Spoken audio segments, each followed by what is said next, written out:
Hello and welcome to yet another episode of Why Would You Tell Me That with Neil Delamere and Dave Moore. We are here. We are in the same room as each other. We are excited. And Neil, say hello first. There. Hello, thank you very much. I don't like to keep talking until I know. Yeah, that was. I want to bring you in. You very much took control of it in a masterful way there. That was intimidating, arousing, Ooh. and stupefying in equal measure. I was going for threatening or some kind of like mafia boss, but obviously didn't come across. No, fine.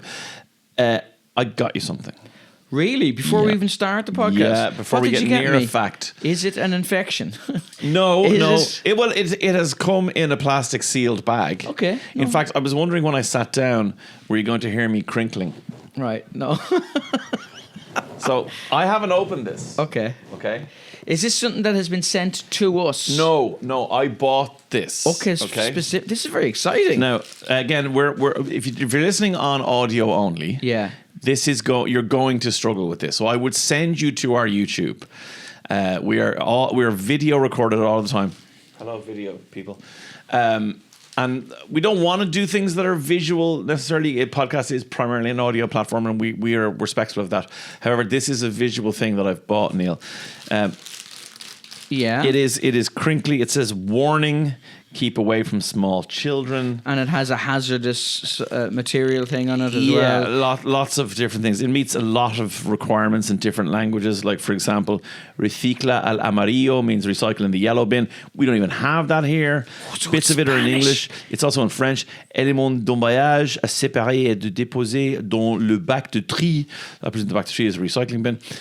It's got stickers on it. So I really wanted this to go well, but I haven't opened it, so I don't have any clue what the outcome is. So please do the honors. It's green. The main colour of it is green within the plastic. What could it be? Could it be? But if it's from Spain, could it be from? Oh, it's not from Spain. Oh, it's just the Spanish and French on it for some reason. Could it be a vintage Offaly flag? I think you're going to have to. Oh, look, there's a little thing inside the plastic. There's a little ringlet. Okay, but you're going to need help. It's so big. Oh, hold on. I've seen yellow. Okay. And I know that our podcast writing is yellow. And we're kind of teal in our colours. Unfurl. Oh my God, I've just seen the word Delamere. Let's unfurl it. It's my own Sporting Lisbon jersey, isn't it? It's the hoops of Sporting Lisbon. How did you know my first name was João? João Delamere. Oh my God, okay. Yeah. Is it a banner for our studio? If you want it. Oh, it's deadly. For our studio, I think you have to take this end. Yes. I'll take this end. And then, why would you tell me that? Neil Delamere and Dave Moore. That is class. I mean, I can feel from the fabric it is a massive fire hazard. I think parts of it are actually on fire right now. Just from sheer oxygen. Oh, it's a linen and asbestos mix. Yeah. It is a delight. We need to lift it higher, I think. There you go. Oh, that's absolutely class. I don't know what you want to do with it. Look, there's a lot of white, a dead space, I would suggest. Okay. Obviously, they have a standard size. Well, if there's a theme of this podcast, it is dead space. Dead space, dead air, dead everything. Okay. I thought you'd appreciate that. Now, obviously... You're going to put it up for me. Well, when I got that, we had because it takes a while for these things to arrive. Here, I still don't know what that. Oh, maybe that's string. That's what that is. I'm not going to even put it there. I'm going to fly it out from the house. I'm going to fly it like a disturbance from the house. Yeah. Do you know when you're in Belfast and you know kind of loyalist areas and Republican areas, of course, by the lampposts? Yeah. I'm going to just have this like a really intimidating part of get closer to Summerhill, take down the tricolour and pour up that. So come here, that's string to hang it up there. That's what that is. So there you go. Now I did buy this when we knew we were doing the video element of the podcast and recording the podcast in your wonderful studio that you've created here for us. But we didn't know what, these wonderful backdrops we already have. So I guess I was a little bit preemptive. I think it's class. You do? Yeah, I think it's class. I like the way it's for the show and for you, and you presented it as a gift to you. To me. You were going for the Offaly jersey, you were going for Sporting Lisbon, and all of a sudden you got a flag that you may We or need may for not business ever want for purposes. business. Yeah, I mean, I got an insight into all the presents you've ever bought your wife. It's another Manchester United guitar. You like the last one so much. There's Air Jordans, not in your size, but in my size. And it's a tax write-off. I mean, all the best presents are. We don't make enough money to pay tax. What are you talking about? By the way, please join us and support us on Patreon. Yes, we would like to make enough money to one day pay tax. Yeah, Patreon, go and find That's us. Why don't you class. tell me that? And maybe you'll get behind the scenes of us putting it up. You, Me you, putting you. it up. Yeah, me yeah. holding a ladder. Me putting a pencil behind my ear. That is the extent of my DIY Actually, knowledge. along with that delivery, when that arrived, Yeah. I also ordered. So I have work pants. Yeah. In when I'm doing work, Yeah, I noticed I them. wore my work You pants did out work, to here when yeah. I put these. You put 2 brackets up, but changed clothes to do it. Yeah, you like listen, Beyonce. it's very important. But in there, what I have is they arrived with that is I got 4 of them, so I'll use one and then it'll eventually run out. They're these little work markers. Right. So so they're in a little clip that goes into your pants. You pull it out.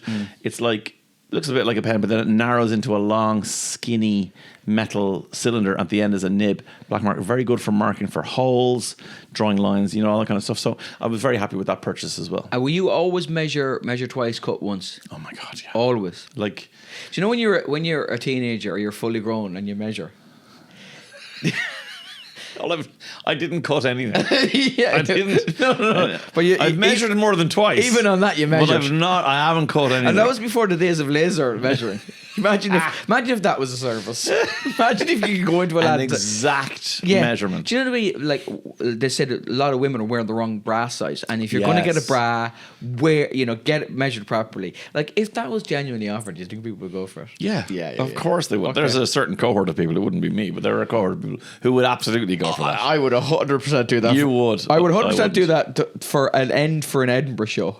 You know the way coming up to July, you talk to me and you go, "What are you doing?" And I'll ring you going, "I'm paragliding Yes. in the Alps With a tiger one attached to ski me, with a yeah. tiger attached to me because I need a closer." I will ring you going, "Listen, it's a bit weird, but Guyanese is offering a new service." I mean, Listen, 67 millimeters needs to be exact. I wish I knew what that was. I've got 3 facts for you. 3 facts. Wow. Yeah, they're short, medium, long. Okay, as his Guyanese measurements. Guyanese have the 3 Okay. different curtains you go behind. Okay, one of them is from this particular book. We had Jonathan Wilson, who's one of my favourite football journalists on, and he mentioned something in the book, and I was like, "Is that real?" So, unlucky numbers. Yeah. I don't my computer to give us the notes. Unlucky numbers in Ireland. What's the unlucky number? It's 13. okay. In Italy, it is 17. Like the kind of the standard traditional unlucky number. Yeah, and the reason is 17 in Roman numerals. It's a kind of throwback to Roman numerals. Is XVII, XVII, yes. which is an anagram. You can rearrange letters to VIXI, and in Latin, Vixi. Now I'm assuming it's pronounced Vixi. You did Latin, I didn't do Latin. I did Latin for 6 years in school. Yes. What I wasted time. No, actually, it was a wonderful thing to do because it really helps with other languages. Yes. A lot of the rules you learn when studying Latin apply because a lot of languages have come from it. Same for computer languages. So when I was in college, they will teach you what an int is and a variable is and storage and all that sort of stuff, and if then loops, and you just transpose that to other computer languages. And was it hard to program in Roman numerals? It was, yeah. Yeah. There was. You had a tablet, and you just Chippity etched chip out chip. the Yeah. algorithm. Wow. Yes, on that. Okay, so Latin is a dead language, right? So you Yes. don't speak it. However, obviously it is what we now know as Italy. So you would read it in a very basic English language way. So for example, there are certain rules where you have the narrow vowels and the rounder vowels. So the I and the E, for example, if there was a C before it, you would soften that. So ancilla. Okay. Was All you right. would say not ancilla. Okay. But also in reality, if it was Italian, it would be ancilla. Veni, I vidi, would say vici. Yeah. So I would say, for example, So what's we would- VIX? VIXI would VIXI. be Vixi, Vixi, Vixi, Vixi. Okay, and that is I have lived in Latin. Vixie, yes. And Vixare. that's the implication is my life is over. I am dead. Oh, yes, the past tense. Gotcha, yeah. So, in other words, it is bad luck. So that's 17. It's a bit of a stretch going It's a from bit of a stretch, but like XVII, rearrange that into VIXI, and then interpret from that it's bad. Like, yes, okay. but Italians do, because Jonathan Wilson said it. And if you don't believe that I did the research, Sure. Jonathan, who has been on this show, Yes. you know he's done Yeah. the research. Yeah, so 17 is bad luck in Italy, and certain hotel rooms apparently they don't have They don't have the number 17s. 17 or one of a 17th floor, and you know. Wow, Yeah. that's mad. I did not know that. Okay, next one. No, sorry. Is this more football? No. Because can I stick with football for a second? Yeah. Do you remember we did the podcast episode about the psychology behind penalty Penalties, shootouts? yes. Right.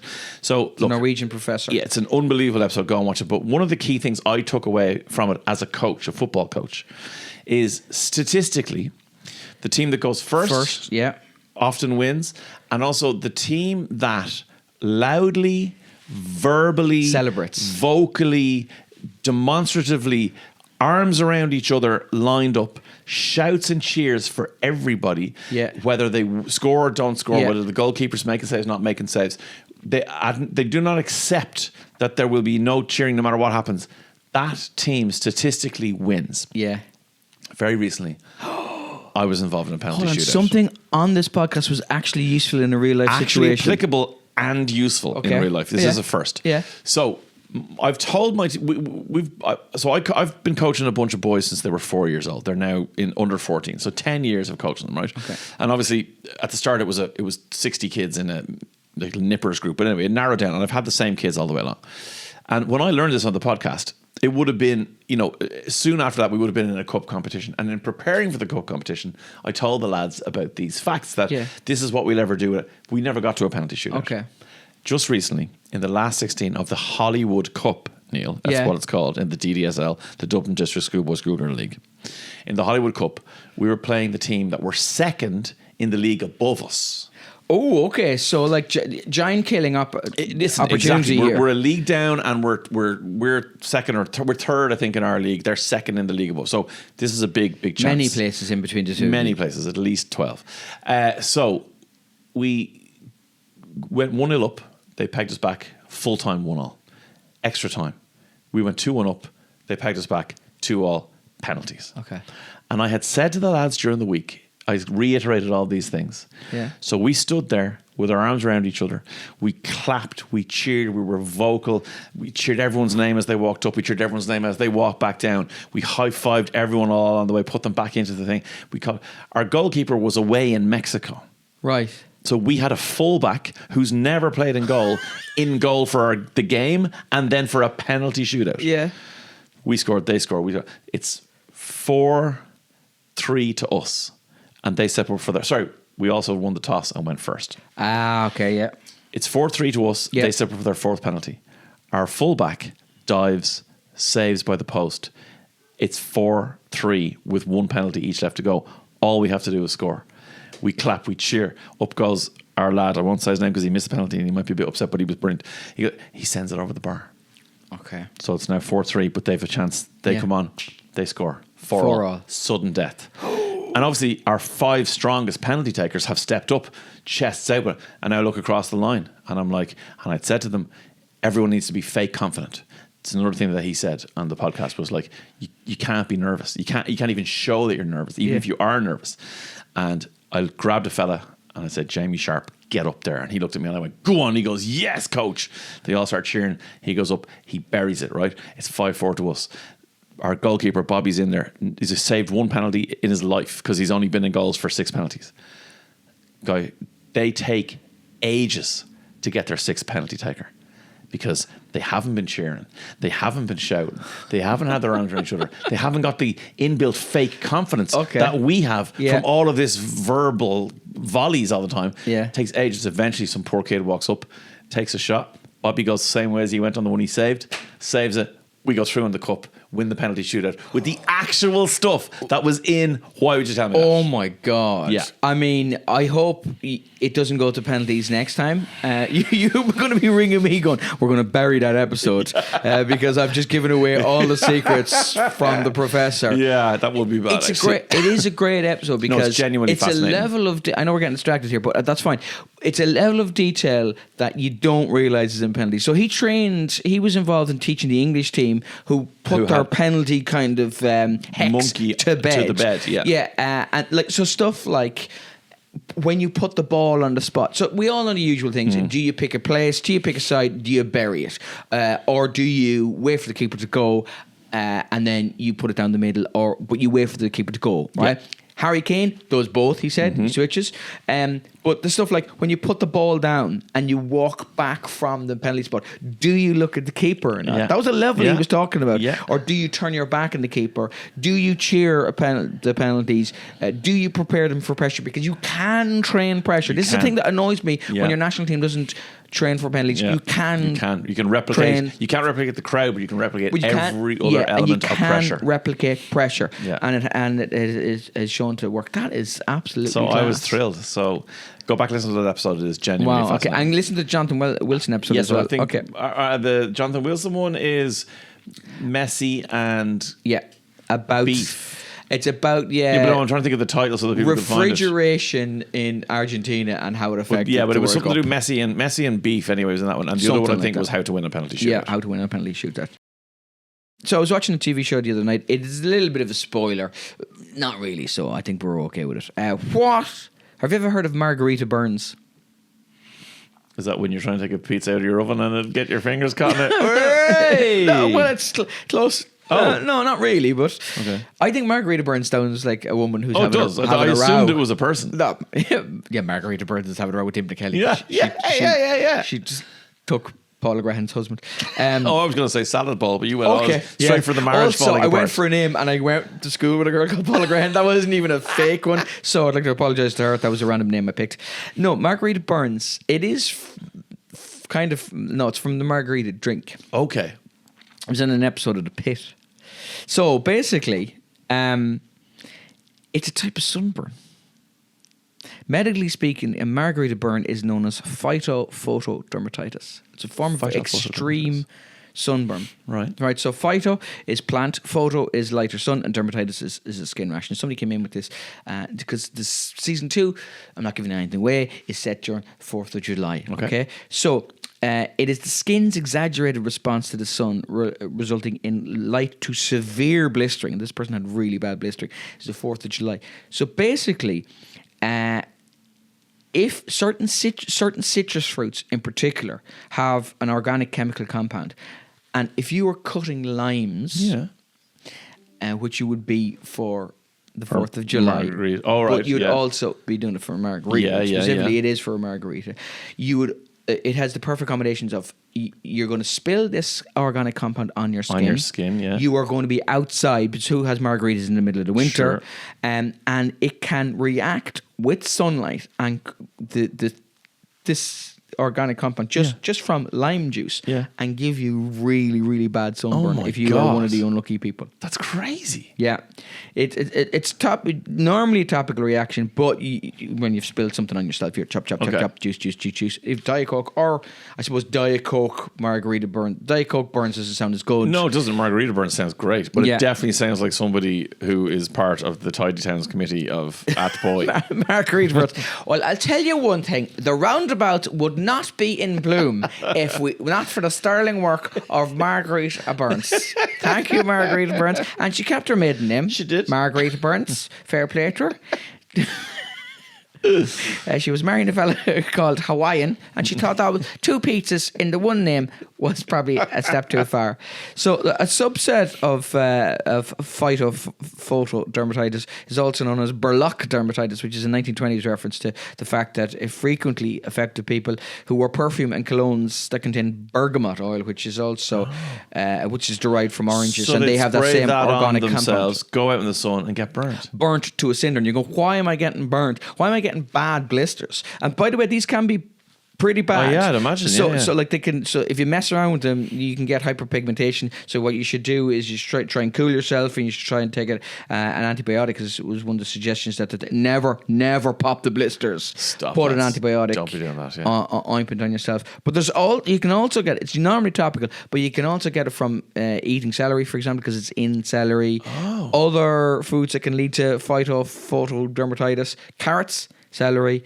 Citrus fruits, fennel, figs, hogweed, St. John's wort, wild dill, wild parsley, wild parsnips, and buttercups. Wow, my buttercup pizza will be going in the bin. I know. I will have no St. John's wort on any of my margaritas. I know, you were a big fan of St. John's wort. St. John's wort. Like of all the saints, of all the saint-based foods. He was top of the list. Yeah. That's kind of mad, That isn't is it? mad. That is absolutely mad. And the last one I have for you in the first half, sometimes I don't know where you get your facts from.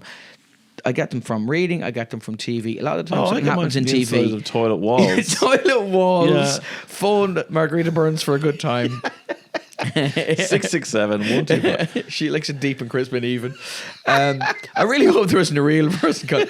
By the way, all of these coincidental living or dead. You want to be one of those disclaimers. Yeah, disclaimers. Yeah. I was watching a TV show the other night, and I thought this was very interesting. So the woman was having in it, she was a character in it, and she was having these really weird dreams. She'd been attacked by a demon in the middle of the night. Okay. I only watch quality television. So it sounds, the pit and demon dreams. The pit is very good. And so what she does is she writes something on a placard and she tapes it onto the ceiling. Okay. Right.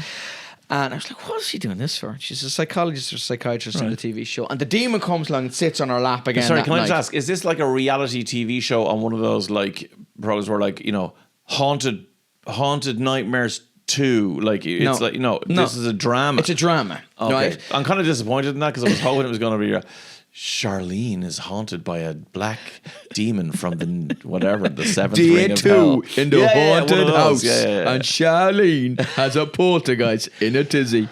No, it's... Excuse me, that's the demon coming out of me. You've just been exercised, and I watch an exercise in front of me. Suddenly he can't speak any of the languages anymore. The only reason he can speak... Dave's all like, I'm a polyglot, I can speak all these languages. No, the demon inside him could speak all those languages. This was completely unintentional. One little bit of Latin and you can't speak. Completely unintentional. But the first part of part 2 is about based demons on everything we've just talked about. No it's way. Insane. That's what a demon would want me to talk about. Yeah. So she has this demon is coming to her in the middle of the night and he's attacking her and all the rest. And so the demon comes to her the next night and it's a really vivid dream. And she looks up and she goes, "This is a dream. I know it's a dream." And he's like, "Why?" Because demons obviously communicate back. How do you know it's a dream? And she goes, "Because I can't read what I wrote up there. You can't read in your dreams. I know it's a dream." Oh, wow. And I went, "Whoa, is this true?" So most people cannot read in dreams. So I went and I looked at this a couple of years ago. There's a Harvard University dream expert and assistant professor of psychology, Deirdre Barrett, PhD. She's the woman being interviewed in this. And even if you talk to somebody and someone reports a dream, and I said to my friends, and then they said to me, and you go, "Well, did you actually say that? Did you hear that specifically?" Did you hear that? Yeah. And most people go, "No, I kind of knew." They said it to me. It's almost like a telepathic thing. Yes, you know what I mean? When we sleep, the entire language center of the brain is less active. So making reading and writing and even speaking very rare in dreams. Okay. Often in dreams you don't read text or it's just you're getting the information based on how you're interpreting the surroundings of your dream or whatever. Yeah. So there's 2 regions that we're talking about here: Broca's area and Wernicke's area or Wernick's area. These 2 regions, named after the people who discovered them, are crucial in determining what goes on. Any studies of these areas are what is crucial to figure out what is going on in dreams. So Broca's area is the part of the brain that deals with forming and expressing language. So that's connecting meanings to words. Okay. And the other area, Wernick's area, is grammar and syntax, allowing us to put words together. So those 2 things the volume on them turned down during dreaming? Yeah, they're on 1 rather than being on 10. Gotcha. Yeah. So normally they work together, allowing us to talk in sentences, obviously, and communicate. Have a podcast, although you couldn't remember the word velodrome last week. But People who do remember certain things in dreams and speaking language in dreams, the sentences that come out suggest that Wernick's area is a little bit defective. The grammar and syntax area. Okay. So the words come out, but it doesn't Doesn't make sense. mean Yeah. anything. So this assistant professor Bart gave a talk in 2014, and she presented snippets of the language that students had said to her. No, I remember verbatim what was said in that, and they kind of make sense grammatically, but they involve words that don't necessarily Go together. Right. Yeah. Okay. So last night I had a dream that my friend handed me a porcupine and told me, "Don't let him get away. He wants to run." Right, so doesn't make a lot of sense. Fugitive but it porcupine. may well be a sentence. Yeah. Or I was hearing someone talking. I realised it was Adam West's voice. Like, Wow. 1960s Batman, the 60s Batman. He said, "Pow!" No, he didn't. Zap! Boom. The voice was saying Lola was the Gulolf. Gulolf. What is Gulolf? Yeah, okay. And Jeannie was his wife. Now Gulolf you know. doesn't mean anything. So weird statements like that suggest that area, Wernick's area in the language center of the brain, doesn't function particularly well during sleep. Amazing. Now, there's a lot of variation amongst people and what they remember, what they don't, but there does seem to be one group of people, and I think this is really interesting, that they do kind of remember verbatim things during their sleep. Okay. And that it's safe to say that most people don't use language in a meaningful way when they are in the land of Nod. Small class of people, and they are people who use language huge amounts, writers, and especially poets. Wow. Yeah.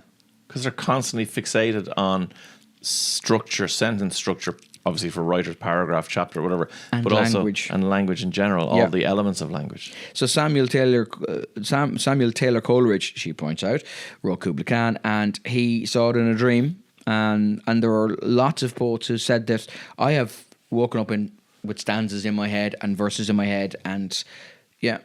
Wow. She has a little theory about it, by the way, and I think that's quite interesting. This is the last thing I'll say on this. She goes, my belief about why poets seem so much likelier to dream usable things at any length is back to that Wernicke's aphasia issue, which is that part of the brain. So the poetry doesn't need to make tight logical sense. So even if you're remembering yes, of course. And it's... There's a lot of poetic license, all pun intended. Yes. But that poetry is not written in standard prosaic prose. Yes. Where everything must make sense and lead you to the next item. Yes, it's full of imagery and so you could write a sentence and 7 different people would interpret it different in ways. 7 different ways. Yeah, and in your brain yeah. you could go, well, I meant it in one particular way. Okay. But poets, as a subset of writers can do it a little bit. Poets specifically can do much more than everybody else. That's amazing. Also, they're thinking about it during the day, and just before they go to sleep, they have sorts of language thoughts in their head. That is another possible reason why they can do it, and most other people can't do it. Do you remember your dreams? The big one was podcast. Do a podcast with Dave Moore. No, No, you mean actual? like being regularly, asleep dreams. yeah. Like I don't remember No. anything. Like I can't think of the last dream that I can remember. Like, and other people was randomly say, "Oh my god, it's such a weird dream." I'm like, looking, going. No, I sometimes do. I tend to have the same dream. Do you never get those kind of anxious, I'm doing my leaving cert or anything like that? Teeth falling out, flying. None of those. I don't get any of those. Teeth falling It's out? the most common dream in the world. Your teeth fall out? The most common dream in the world is that you're dreaming that your teeth are falling out, and it signifies change. Really? So yeah, it signifies all your mates are meth addicts. Yeah, and you stop eating Haribo. But it is. It's the most common dream in the world that your teeth are falling out. Second is flying, and third is some previous stressful situation. Do you think when you were asleep, because the fear of your dream falling out Teeth falling out. The teeth of your dream falling out, oh my god, I'm asleep now, and my brain language center doesn't work. So the dream of your teeth falling out would necessitate various trips to the dentist. Do you know when a dentist puts you under, do you think dentists go, someday your teeth will fall out? And dentists are part of big dentistry, big teeth. Big teeth. What they're doing is they're deliberately seeding that in your brain. Possibly when true. they knock you out anyway. So you have to go back over and over and over again. Get veneers, get your teeth filed down and get veneers. That's if fall out, doesn't matter, get a new one. Turkey's very expensive. The aftercare isn't great. Invisalign. Just keep coming here. That's pretty much You need a villain. Yeah, I mean, it's No, possible. that sounded like a come online when you said it. That was really creepy. Oh, we should have charged people more for the ASMR there. Well, listen, Damn it. when this goes out, who knows what the price structure will be. So there you go. There's my 3 little They're facts. I incredible. can't wait to see how you're going to tie them together in the second Oh, half. there's some. This is just wild that happened during that part of the episode. But yes, By the way, if you can read during your dreams, hit us up or on if social media. you're a vivid dreamer, I'd love to know. Yeah, if you can We'll see interpret it. your dreams. That's what we're going to do next week. Brilliant. As a section, Brilliant. we will interpret your dreams. Tell everyone the email address. Our email address is wwytmtpodcast@gmail.com. There you go. Back in part 2 in a sec.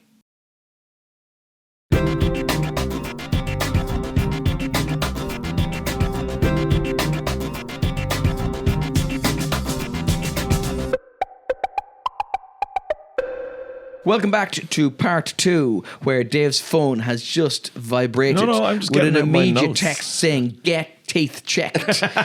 But it's in Latin as well. Oh no. I can't wait to find out. You said earlier that you were going to link all the things in the first part of the No, podcast. well, one specific thing Okay. that happened while you were talking about something is connected to what we're going to talk about now. Okay. You'll see the connection when we get Well, there. give us part 2. I'm going to put Okay. my laptop on the ground and Do prepare myself. I'm going to prepare my body Settle in. language to be open and giving and wanting of Wow, your- because of thank you. your- Because if you've watched in the videos of this, usually you'll find the way he turns away, and I turn to the camera. the only time he turns to me, he goes and hisses at me. It's supposed to create a great atmosphere in the podcast. No, I want to talk about that every single culture on Earth Yes. that has ever been studied Okay. has a ritual around a particular human happening. I can guess some of them. Go ahead. I loved a bit of anthropology. I'd love to have been an You anthropologist. would have been an amazing anthropologist. And I think it would reward you for what I like to do in hiding people's hedges and stare in their windows. I think that would be research at Yeah. that point. I read The Naked Ape, Desmond Morris, when I was like a student, and I was fascinated came by onto all this that, sort of right. stuff. Okay, so it will either be for people dying, so Yep. they'll No, that isn't correct, but you're absolutely on the right. Like, so there's certain these are the cultures, common ones. Yeah, they have when you die, when you marry, When you're what to do born. when you're born, and then when you become an adult. an adult. Yes, a lot of kind of rites of passage. Rites of patches. There's be kind of lots of times it's circumcision. Lots of times it's a feat of bravery for the young men. Yeah. That sort of stuff. So Yeah, you're right. So they are the most common, and they are probably true of all of the studies. There is another one though that is an uncontrollable human reflex, okay, and it happened to me in the first part of the episode. okay. Does it only happen to boys? No. Okay. Because sometimes when I tell you a really good fact, you get what we like to call Things a that trivia only horn. happen to boys.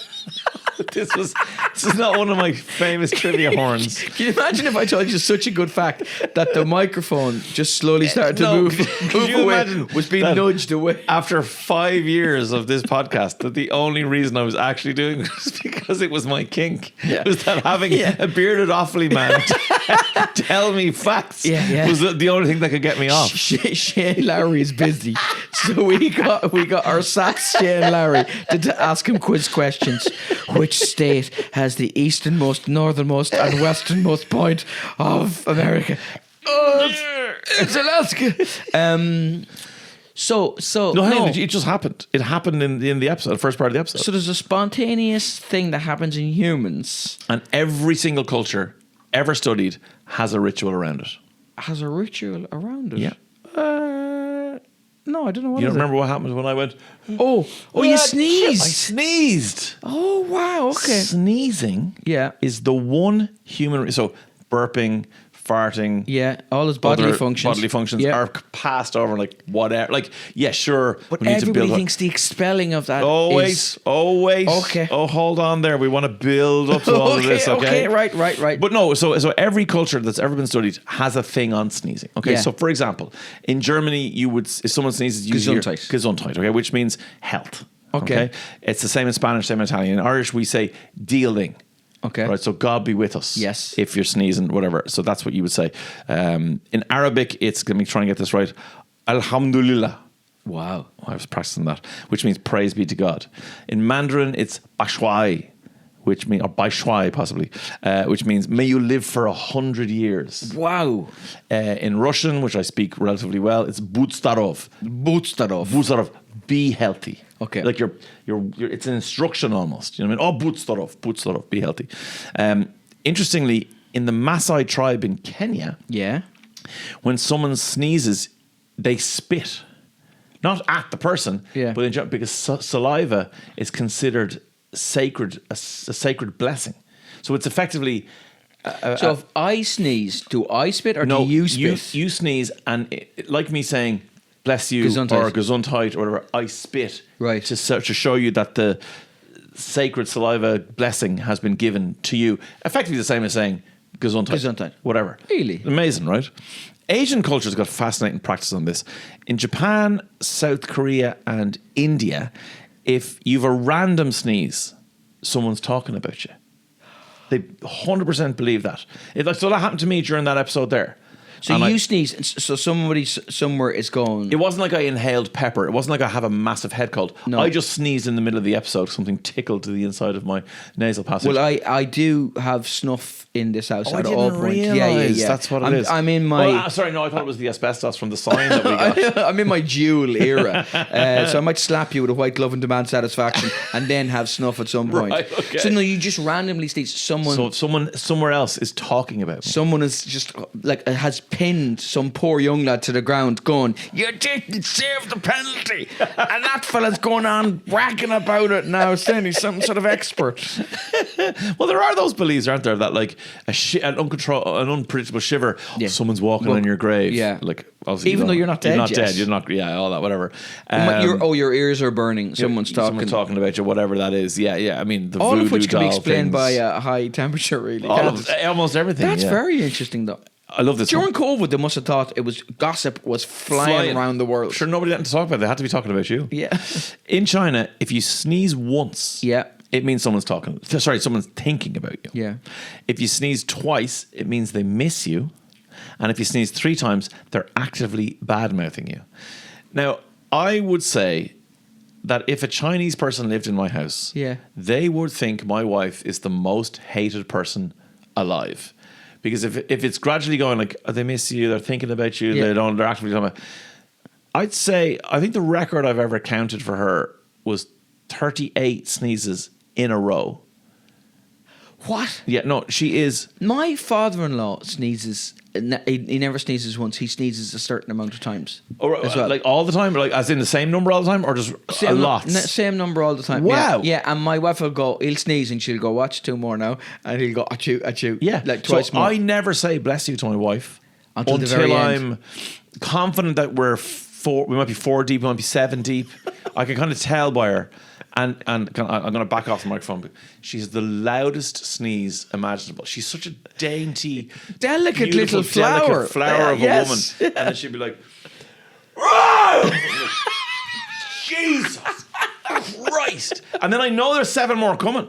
But you know what I love about this, right?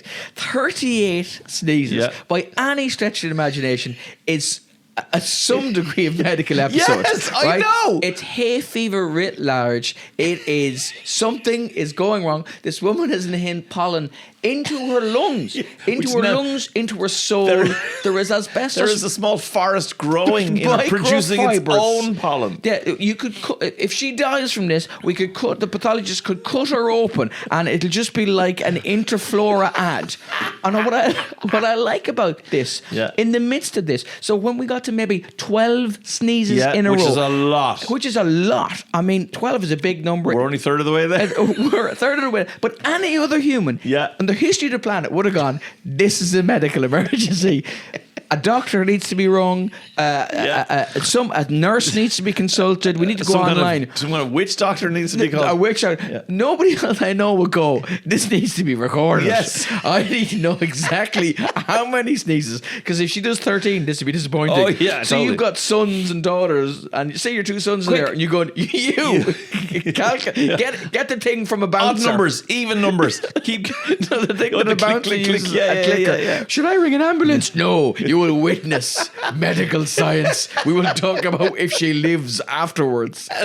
That it's is true. And did she, at some point during this, It can only be described as an episode. A fit, yeah, a sneezing episode, yeah. Did she mid-sneeze or in between sneezes? Did she demand that you get some medical attention? No, it got to the point after probably 7 or 8. I've loads more questions. Where, Keep going. Yeah. No, please ask them all.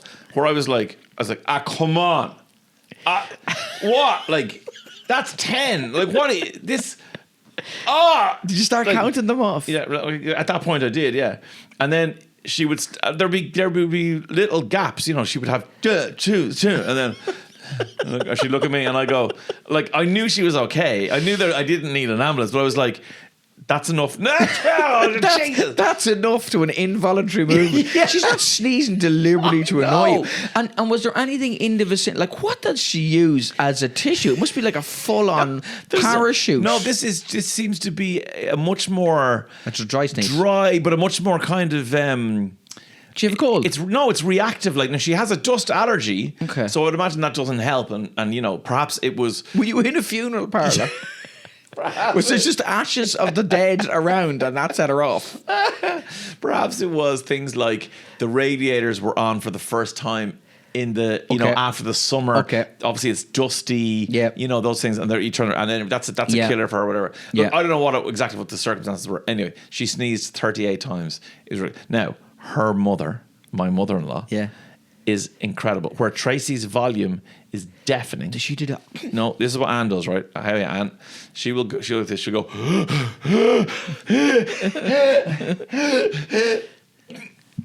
Oh my God, you can't do that. You can't have that build up and then that's the release. I don't know. I demand a bigger release, Anne.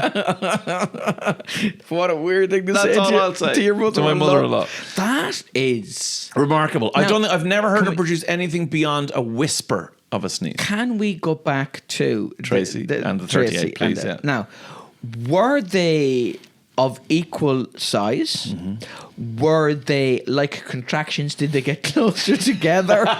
What I should have done was was time them. No, I didn't time them. I went from...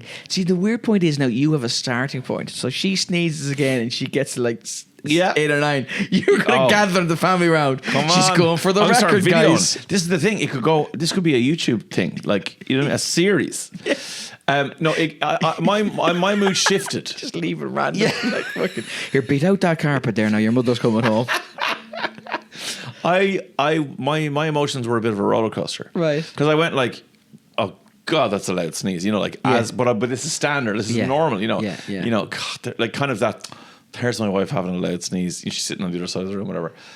2, 3. Already, I'm looking over. 5. That's 6. Oh wow! So, you know, it was then I started going, come on, like what? Stop! What are you doing? Like I was kind of incredulous. Then that went into like, oh my God, this is incredible. It's medical science. Like we're getting up into double figures here. Yeah. Then midway through, I'd say crossing from double figures, like crossing from the 10s into the 20s, I was a little bit annoyed. I was a little bit like, you're just doing this for show now. This is ridiculous. And then it kind of went back to the fascination of, oh my God, how high are we going to get here numbers wise? 38. Did she sneezes. shout at you for not helping her? No, because as I said, in between sneezes, like you're getting this knowing sideways look from her, kind of going. I think you're retrofitting that. No, now, to be she's honest like, with you. don't say it. I don't need your help. Just okay. You can leave if you want. Kind of with her eyes. Kind of like with her eyes as they streamed, begging for help, but couldn't get enough breath into her body because all her breath was spent expelling foreign material that had invaded her lungs while her husband went 31, 32. So that's okay. Crazy. Can you imagine though, right? If a pathogen had evolved and mutated enough to cause a human to have that type of sneezing fit 38 times. Like what I'm saying is it might be dust, or we may need to isolate. She may be patient zero. We may need to isolate. Also, her. if you were that pathogen, how impressive would you be to your mates? Well, this is the thing. Going, lads, I got 38 out of her. 38 out of her. Like, one woman infected all of the whole of Portmarnock. Wow. Yeah. There she is now, Typhoid Mary. Sneezy Tracy. But I want to go back to the different cultures, because that's what we're supposed to be talking about here, the sneezing cultures. Right, okay. India has a really good one. If you sneeze as you're about to leave the house, Yeah. it's a bad omen. And if you leave, Can you redress it? yes. Oh, brilliant. Okay. You're supposed to go back inside, Yeah. sit down, Yeah. have a drink of water. Okay. Then you've kind of reset everything and you can leave again. But you have to do that ritual in order to get out the other side. Okay. But I guess the bigger question is, why are things attached to sneezing that aren't attached, like we said, to other bodily functions that happen naturally and I guess in some ways involuntarily, like coughing or other toiletry bits or whatever. Like, Yeah, we don't kind yeah. of have those cultural attachments. You got to remember, for most of human civilization, sneezing is terrifying. Like, first of all, it does coincide with things like the plague and Yeah. coughing and Yeah, sneezing, yeah, whatever, yeah. all those Infections, things. So yeah. infections or whatever. But also, if you even go back pre those things, there are many bodily functions that you don't understand, maybe. But you're having them a medically, lot, though. but you're having them enough that you kind of Yeah. go, yes, when I inhale the smoke from the campfire in my cave, I cough and I feel better. I drink water, I feel whatever. That all kind of makes sense. Sneezing is random, like it happened to me there. Like it will happen if you were to inhale some pollen or something. But like putting those things together and understanding them, it takes a long amount of development and evolution and things to understand it. So there was a belief for thousands of years by almost all cultures that when you sneezed, it was your body expelling An evil evils. spirit. Or worse, Okay. your own soul would leave, allowing evil to get in before the soul came back. Right. And that is the main reason why almost every culture has some reference to health, well-being, stay strong, be healthy, Gesundheit, health, bless God be with you. So either the religious element or the healthy element is because the belief is briefly you were detached from your soul as it left you, And if somebody wished you could get in there, yeah. So and you needed to. So then, if there's three of us in the room, you say, if you don't say bless you by the time they curse me. Do you know what I mean? Like there's a battle going on there. Oh, and could you do that, do you think? People did it. So if you sneeze... And I could say, curse you and your family for the rest of your days before your mother went, bless you, and they go, ha ha ha. Oh, no. I got Neil. That was the thing. God, they've been opportunists. Yes. Just waiting for the sneeze window to open. But in 590 AD, Okay. Pope Gregory I, Right. now this was during a plague outbreak, he mandated everyone to say, God bless you, when someone sneezed. Just in case. Because there was this belief that the death that was coming from the plague, which they didn't understand, was a plague from God, and that it was the evil that was getting in and killing people. Right. So he mandated everyone say, God bless you. And that's why to this day, God bless you I think it began with Pope Gregory in 590 AD. That is top quality, but as all or nearly all kind of Christian practices, they were overlaying it on what people did already. Exactly. So people, because as you say, There every was a single culture that health, had come up like with whatever their Christianity. belief of protection was, it was already there. But there you go. That's sneezing. And how Okay. weird that when you were talking about demons Yeah. and the evils Yeah. of the world, Yeah. I sneezed, preempting this entire part 2 of this episode.